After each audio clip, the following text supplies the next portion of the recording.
High guys, আমি Saptarshi. Welcome to another video of Cine আড্ডা।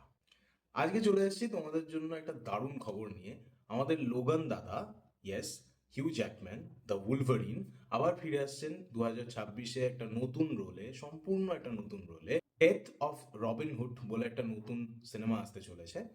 সিনেমাটা about the chronicle of Robin Hood, যাতে হিউ জ্যাকম্যান, আমাদের সবার প্রিয় উলভারিন, প্লে করবেন রবিনহুডের ক্যারেক্টার। রবিনহুডকে বোঝাতে গেলে ছোট থেকে আমরা যা শুনে এসেছি সেইটা বলতে হয়।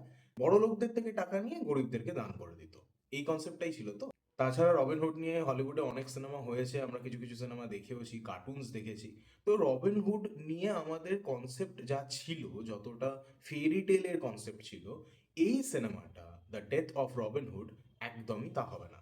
ট্রেলারে যেরকম ব্রুটালিটি দেখানো হয়েছে বা যতটা সিরিয়াস ভাবে ক্যারেক্টারটাকে, ইভেন গল্পটাকে তুলে ধরার চেষ্টা করা হয়েছে, তাতে বোঝা যাচ্ছে ফেয়ারি টেল তো বাদ দাও ভাই, এটা নরম হৃদয়ের মানুষের জন্য নয়। তো ব্রুটালিটি আছে মারাত্মক লেভেলের।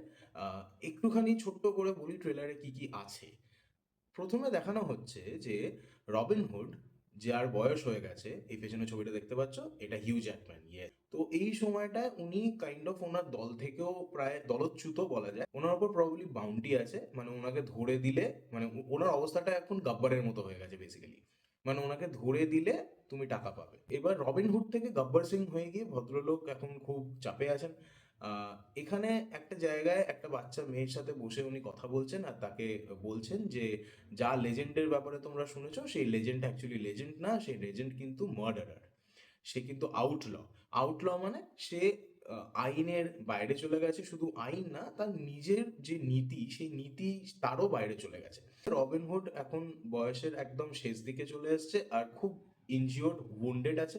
একটা নান রবিনহুডকে তুলে এনে ট্রিটমেন্ট করছে। আর রবিনহুডের জ্ঞান অল্প অল্প ফিরতে নানটা তাকে বলছে যে আমি আপনাকে দেওয়া কথা রাখতে পারলাম না, আমি আপনাকে বাঁচিয়ে দিলাম। অবভিয়াসলি বোঝা যাচ্ছে রবিনহুডের বাঁচার আর কোনো ইচ্ছে নেই, কিন্তু তাও আমরা দেখতে পাচ্ছি উনি বেঁচে আছেন, বেঁচে থাকছেন। হয়তো ওনার কিছু শেষ কাজ আছে যেটা ওনাকে পারফর্ম করতে হবে, যেটা না পারফর্ম করে উনি মরতে পারছেন না। তো এখানে একটা ছোট্ট বাচ্চা মেয়েকে দেখানো হচ্ছে বারবার।